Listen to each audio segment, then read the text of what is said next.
Bon, on va aborder à nouveau le compostage. J'ai déjà commencé ça en décembre, donc le mois passé. Moi, j'avais un peu plus parlé de nos motivations pour faire du compost. Toutes les bonnes raisons pour en faire. Ici, on va rentrer dans le vif du sujet et un peu expliquer différentes façons et comment faire. Je vais peut-être reprendre juste deux petits paragraphes que je trouverais intéressant de rappeler, que j'ai dit ça au mois de décembre. Bon, tant pis pour ceux qui l'ont déjà entendu, mais bon, ça fait toujours du bien de l'entendre.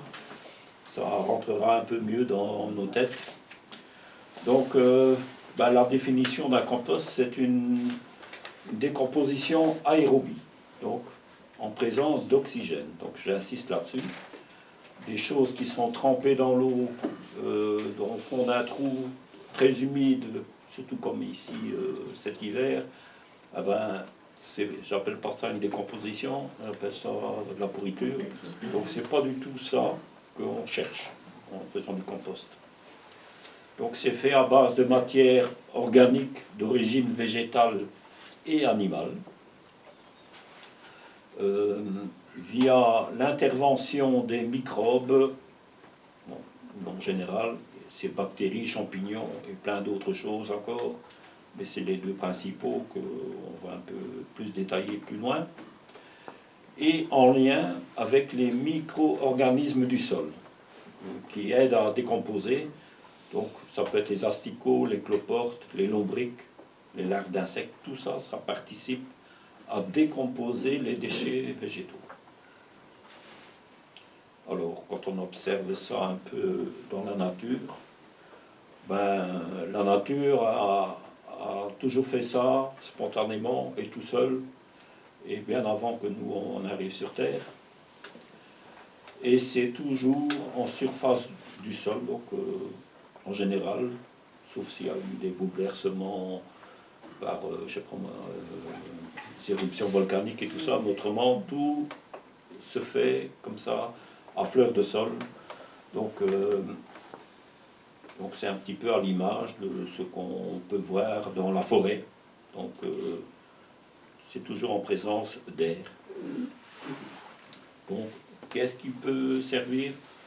Par exemple dans la forêt, c'est la chute des feuilles, des branches cassées, les fans de végétaux qui poussaient, les déjections des animaux, et à la fin de leur vie aussi leur corps, et nous aussi d'ailleurs. Donc c'est un cercle vertueux de recyclage sans fin que la nature a mis en place. Donc pour recycler tout ce qui était vivant et pour que ça revienne dans un cycle naturel. Souvent ça prend quand même du temps, mais au final, tout est décomposé. Donc un élément plus simple et qui va servir de matière de reconstruction pour le chaînon qui va venir après. Donc c'est jamais perdu, ça sert toujours à reconstruire autre chose après. Donc c'est décomposé en éléments simples pour permettre la reconstruction ou alimenter autre chose. Donc, en résumé, la Terre, notre Terre, c'est notre mère nourricière, une terre nourricière, notre mère nourricière. Et je pense qu'il ne faut pas l'oublier, et il faut la respecter. Donc c'est important. Alors, venons un peu au sujet du compostage. Bon, déjà beaucoup de gens, je suppose qu'ils vont le dire. Bon, c'est quoi? Compostage en surface? Compostage en tas? C'est quoi le bon? Bon, voilà. Je verrai un petit peu le mot. Ouais. Donc en fait, bon, il ne faut pas être trop comme ça dans les notions binaires. Hein. 0, 1, oui, non, noir, blanc. J'aime bien. Donc ça c'est un petit peu notre façon de société actuelle de dire voilà c'est ça ou c'est comme ça. Maintenant En compostage, c'est beaucoup plus nuancé et les deux méthodes, plein de méthodes servent et ils ont chacun leur utilité, ils ont chacun leurs avantages et inconvénients. On va un peu voir ça au fil de l'exposé. Et ça va aussi beaucoup dépendre du moment de l'année, donc la saison à laquelle on va procéder au compostage. Et alors, aussi, une notion, c'est du lieu. Donc si on se trouve, par exemple, en ville ou à la campagne, si on a beaucoup de place ou pas beaucoup de place, ben voilà, à la campagne, ce sera beaucoup plus facile de faire un tas quelque part dans un coin, de son jardin qui sera en général peut-être plus grand, plus d'espace. En ville, ben, les terrains sont beaucoup plus petits, donc pour gagner un peu de place, ben, on fera peut-être plus en tas ou en bac pour justement gagner de la place. Et alors il y a aussi le degré d'acceptation du jardinier lui-même. Si on accepte quand on composte en surface, de voir des déchets sur son jardin, bon, un petit peu en fonction du voisinage aussi, peut-être de la réglementation qui se fait dans certaines villes où on peut parfois même pas faire du compost. Mais je crois qu'on en revient un petit peu plus. Enfin, bon, en général, c'est beaucoup dans la tête du jardinier que ça doit se passer, qu'il faut accepter de faire des méthodes, et même si ça paraît un peu négligé, ben, il y a encore toujours moyen de camoufler ça et de faire, par exemple, du compostage en surface sans trop gêner la vue. Donc moi je trouve que ces deux pratiques peuvent vraiment coexister, et c'est ce que je fais d'ailleurs. Moi j'ai encore toujours mes bacs à compost, malgré que je fais du compostage aussi de surface. Et c'est souvent pas à la même saison que je le fais. Donc voilà. Alors pourquoi on composte? Ben, bien sûr on essaie d'imiter ce que la nature a toujours fait avant que nous on arrivait même sur Terre. Et c'est un processus du vivant. Donc souvent notre agriculture elle est plutôt tournée vers les apports minéraux qu'on apporte, et on a très peu tenu compte que la terre était vivante en fait. Donc puis qu'on a un peu mieux connu la chimie, on se dit ben voilà, il y a ces éléments là qu'il faut, ben que les micro-organismes le fabriquent pour nous, tout ça, ben non, on le fait en usine, ça va aussi. Mais entre-temps, on utilise de l'énergie beaucoup.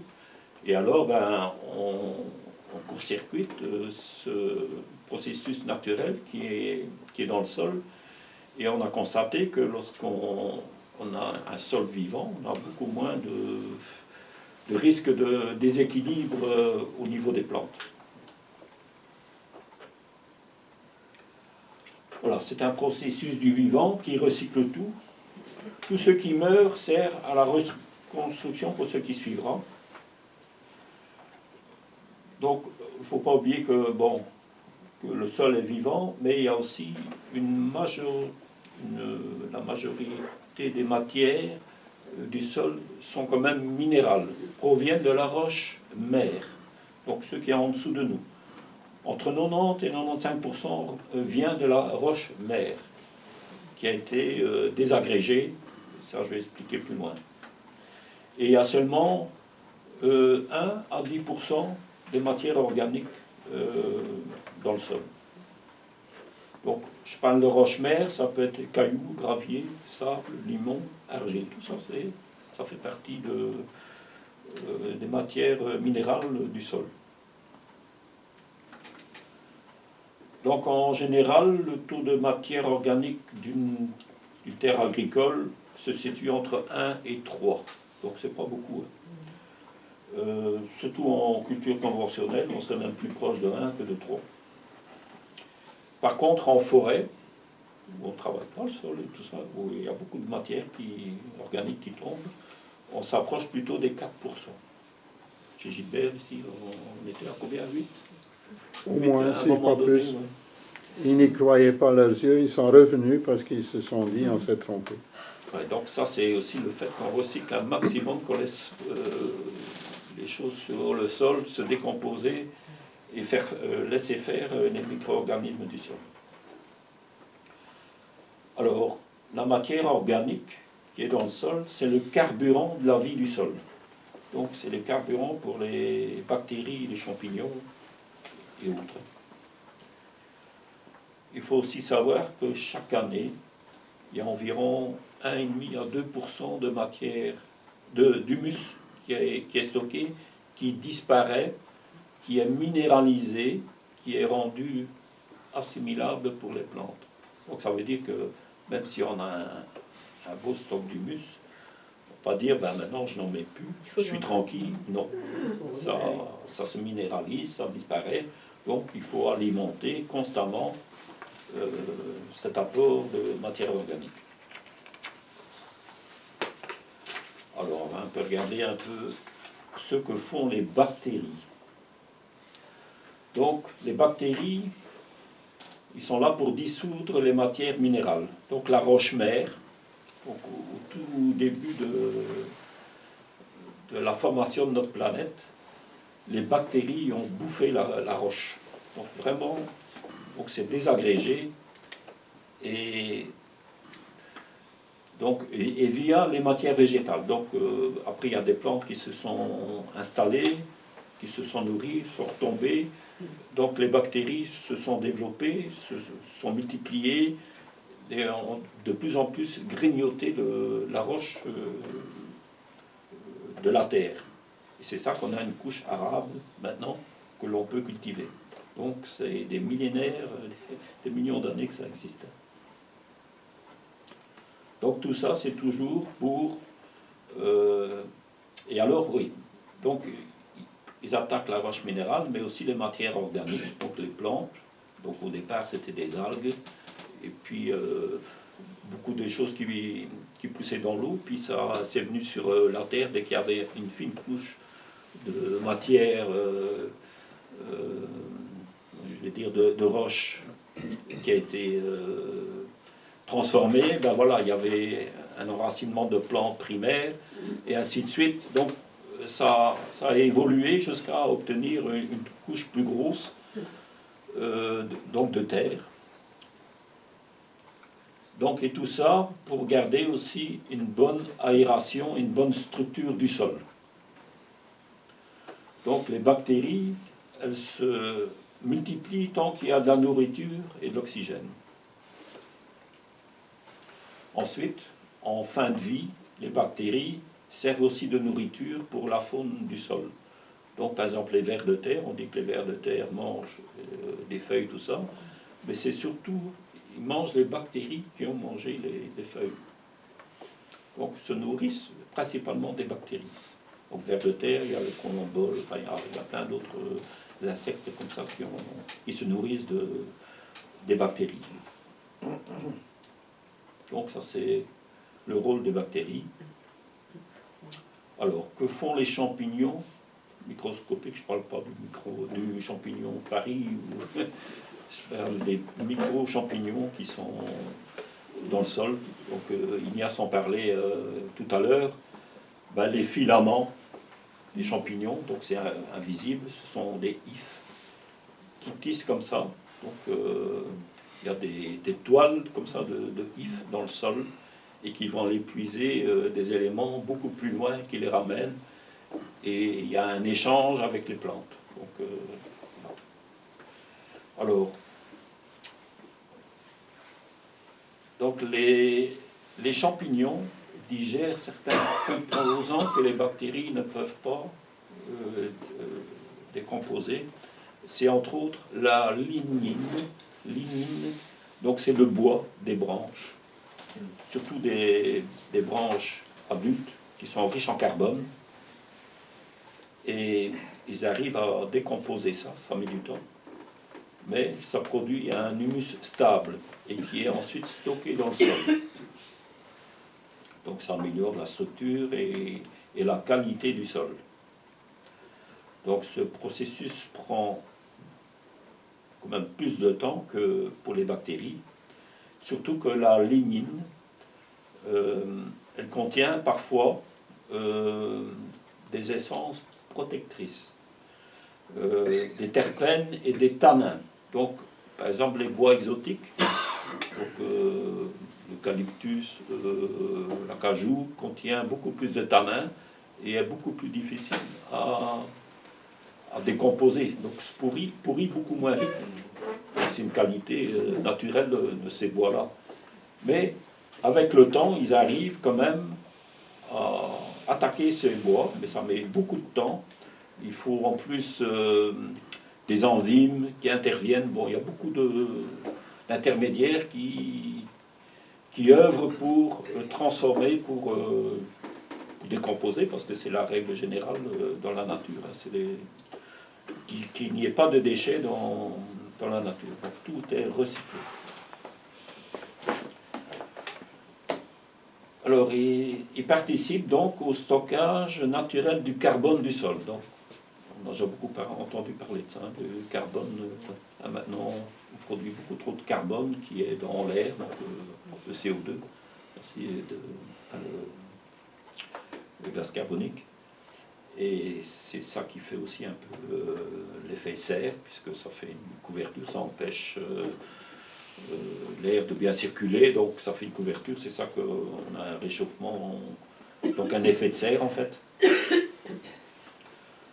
Donc en stockant, en augmentant le taux de carbone dans les sols, via les plantes, les forêts, les arbres, on met des végétations, on diminuera indirectement par l'intermédiaire des végétaux la quantité de carbone qui est dans l'air. Donc tout est un peu un équilibre. Hein. Donc je crois que c'est aussi le fait qu'on utilise beaucoup de produits fossiles, qui a un stockage de carbone, et qu'on brûle, qui part dans l'air. Ben, à un moment donné, voilà, il y a un déséquilibre au niveau de la planète.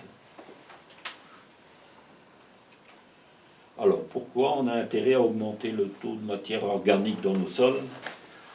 Donc, pour intensifier la vie microbienne du sol, qui nourrira donc nos plantes. Donc, augmenter le taux d'humus du sol.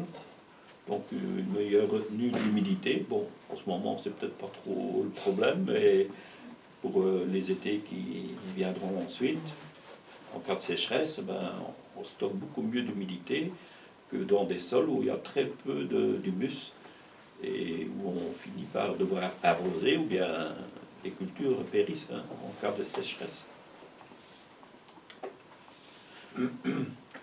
Donc c'est aussi de l'humus et les éléments nutritifs sont stockés sans risque de lessivage. Donc le nutriment est stocké dans l'humus et ne part pas dans les nappes phréatiques.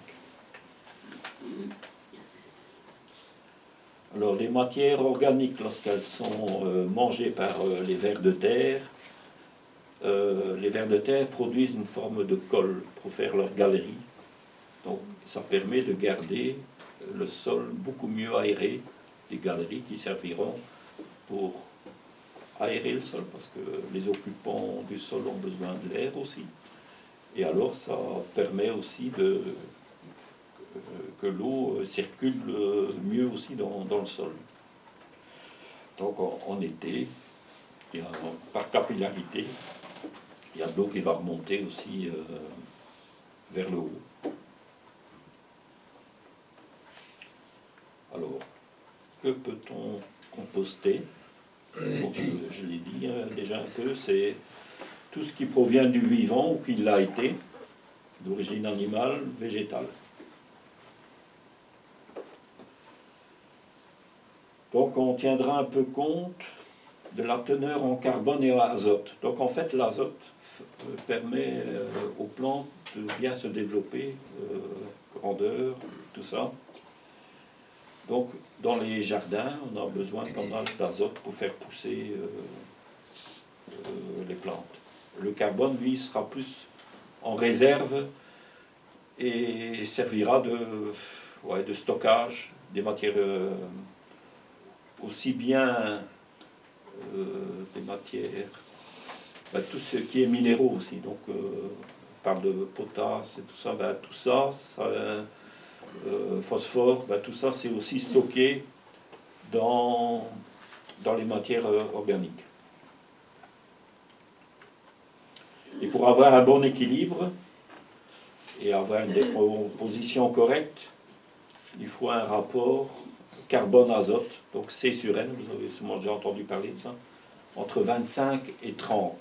Donc il faut beaucoup plus de carbone que d'azote. J'ai fait un petit tableau, bon, vous allez retrouver ça dans les résumés qu'on met à disposition des gens sur Internet, donc il y a une personne là qui fait ça très bien pour nous. Donc on nous refile un peu nos notes et voici Sarah, ici du nord de la France, qui fait ça. L'image, met un peu des images et tout ça, donc vous allez retrouver ce tableau dans ces notes-là. Bon, en gros, je vais peut-être vous indiquer, donc j'ai fait un tableau avec 3 colonnes. Donc la première, qui est des matériaux qui sont riches en azote, dont le rapport carbone-azote est peu élevé, donc inférieur à 25-30, qui est un peu l'équilibre. Donc ce qu'on retrouve, par exemple, en premier, ce sont tout ce qui est, par exemple, urine humaine ou animale. C'est 0,85 à 1. Donc c'est riche en azote. Les déjections animales non pailleuses se situent entre 5 et 20. Donc l'équilibre, je rappelle, c'est 25-30. La tonte de pelouse, 10-15. Les déchets de cuisine et les épluchures, aux alentours des 20. L'engrais vert et les déchets végétaux de jeunes herbes qu'on soude, c'est 10-20 aussi. Et les fumiers peu pailleux, 10-15. Donc voilà, ça c'est un peu les matières qu'on va qualifier de azotées. Qu'est-ce que tu appelles fumier peu? Le foin, par exemple? Non, je vais en revenir après. Non. Mais le fumier peu pailleux, c'est du fumier où il n'y a pas beaucoup de paille. Donc plus du crottin, voilà. Et ça, c'était combien? 10-15. Alors, dans ma deuxième colonne, j'ai mis à peu près tout ce qui était équilibré par rapport à valeur carbone-azote, qui est proche de 25-30, donc qui est équilibré en lui-même. Donc les feuilles mortes tendres de fruitiers ou autres arbres à feuilles, l'aulne, bouleau, noisetier, sureau, saule, des feuilles peu épaisses en général. Le fumier pailleux, donc par exemple de bovin ou de cheval, donc avec la paille et le crottin, c'est équilibré aussi. Le foin, les matières végétales âgées, qui contiennent quand même déjà des matières sèches. Du foin âgé. Du foin et les adventices qu'on a fauchés et qui sont déjà un peu ligneux. Sur un truc et que le laisse sécher. Voilà, tout ça. Oui, mais alors par exemple, je sais pas, des choses, des restes de légumes, ou de, je sais pas moi, je vais dire des haricots qui ont fini leur vie, voilà, les branches, voilà, ça c'est des matières un peu plus carbonées, mais je vais dire, qui sont équilibrées, donc en lui-même.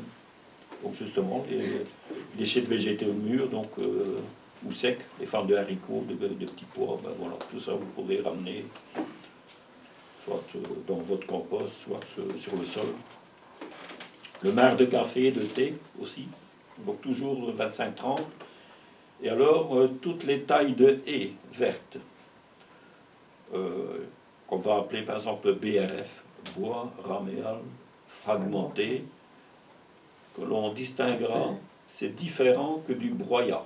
Le broyat, on va plutôt appeler le broyat de plus grosses branches qui ont passé dans les gros broyeurs, là, qui sont presque des copeaux, mais de branches, hein, c'est pas des bois usinés. Ça c'est beaucoup plus carboné. Donc le BRF, ce sont des branches qui c'est pas au-delà de 1 cm. Donc il y a très peu de bois adulte dedans. Donc il y a beaucoup de cambium, l'écorce, les feuilles, tout ça c'est un peu plus azoté. Et l'ensemble fait que c'est un matériau équilibré. Maintenant on en revient, enfin on vient à la troisième colonne avec les produits carbonés qui sont supérieurs à 25-30, donc qui contiennent beaucoup de carbone. Donc les feuilles mortes épaisses, de feuilles de chêne, châtaignier, érable, platane, donc ça va de 50 à plus de carbone par rapport à l'azote. Toutes les pailles de céréales, tout dépend un peu de si c'est du seigle ou du blé, enfin voilà, il y a différentes sortes, et ça varie entre 50 et 130. Donc en fait la paille qu'on met sur le sol, c'est quand même beaucoup de carbone et très peu d'azote. Donc ça il faut le savoir. Le carbone il sert à quoi? Ah ben c'est Aérer. donc c'est la nourriture pour les champignons. Donc c'est eux qui ok, vont ouais. faire Évidemment. fabriquer et l'humus et qui vont stocker les matières. Donc les écorces d'arbres, c'est entre 100 et 150. Et maintenant on revient au broyat de branches adultes. Donc c'est 130. Donc c'est assez riche en carbone. Donc la tourbe, bon, entre 50 et 150. Bon, la tourbe, on ne va pas considérer ça comme un matériau pour pailler parce que c'est quand même une ressource épuisable, donc on peut très bien s'en passer. On a déjà assez de choses dans son jardin. Il ne faut pas apporter de la tourbe pour modifier le carbone, enfin la composition, pour faire du compost en fait, c'est pas nécessaire. Alors, donc j'ai un peu énuméré tous ces matériaux, ben, on voit que la teneur en carbone peut varier très fort. Hein. Alors, voilà, quelques conseils. Donc, apporter le plus de matériaux différents possible. Donc, de ces 3 colonnes-là. Il faut essayer vraiment de mettre un mélange le plus grand possible. Parce que chaque élément apporte des choses uniques. Donc, varier les produits humides et secs. Donc, humide, c'est plus ce qui est azoté. Ce qui est sec, c'est plus riche en carbone. Donc, Donc, et ça sert aussi à garder une bonne oxygénation. Parce que la décomposition, donc faire du compost, il faut de l'oxygène. Si tout est tassé, compacté, ben voilà, il manquera d'oxygène, ça ne va pas bien se décomposer. Je dirais que les produits de la colonne du milieu, là, que j'ai cité en deuxième lieu, ben pour cela, on pourrait faire un compost rien qu'avec ces matériaux-là. Donc tout l'éventail que j'ai dit là, feuilles mortes, fumier, foin, déchets, voilà, marc de café, taille de haie, BRF. Tout ça, on pourrait le faire, rien qu'avec ça, ça sera équilibré. Donc on aura aussi intérêt à réduire quand même en petits morceaux. Bon, par exemple, si on met des branches telles quelles, bon, ça mettra beaucoup de temps à se décomposer. Donc si c'est broyé, ben voilà, ça ira beaucoup plus vite. Je veux dire, tout l'ensemble sera mûr et décomposé en même temps. Donc, les matériaux carbonés donnent plutôt des matériaux structurants, donc plus grossiers, qui gardent justement cette aération au milieu du tas de compost. Alors, on va peut-être me demander aussi, les purs d'agrumes, est-ce qu'on peut en mettre? Moi, j'en veux pas. Ben voilà, il ne faut pas en faire l'ingrédient principal, donc on ne va pas faire un compost rien qu'avec ça. Mais ça passe très bien quand c'est la consommation d'un ménage, ben voilà, quand c'est mélangé avec autre chose. Ou alors il faut que ça soit un fruit qui est à moitié, que tu vois qui est moisi. Ouais, mais C'est pourri. mais Ça, je ça nous pense gêne, que hein, c'est le fait Ouais, que... Je vais dérouiller l'écorce, c'est encore un truc. Ouais, Non. ça mettra un peu plus de temps, si par exemple ça a été traité, ça mettra un peu plus de temps à se décomposer, mais allez, il ne faut pas non plus exclure, parce que des concentrations de matériaux pollués, ben, c'est pas bon non plus. Si on arrive à le recycler avec l'ensemble des choses, ça va représenter très peu de toxicité pour l'ensemble du compost. Alors, par exemple, si vous avez un petit élevage, je dirais que voilà, les restes de table ben, devraient d'abord passer par le petit élevage. Donc, si on a des poules, lapins ou des canards, ben Le voilà. petit élevage, c'est les filles et les corbeaux. Ouais, bon. Vous êtes sûr qu'il va pousser les résultats. Ben voilà, Il y a voilà, plus eux, rien, ils hein. trouvent aussi quelque chose. Et bon, par exemple, si Il y a vous plus avez rien les à voir. poules, ben, la litière va contenir donc les fientes, donc ça retournera quand même dans le tas de compost ou sur la terre.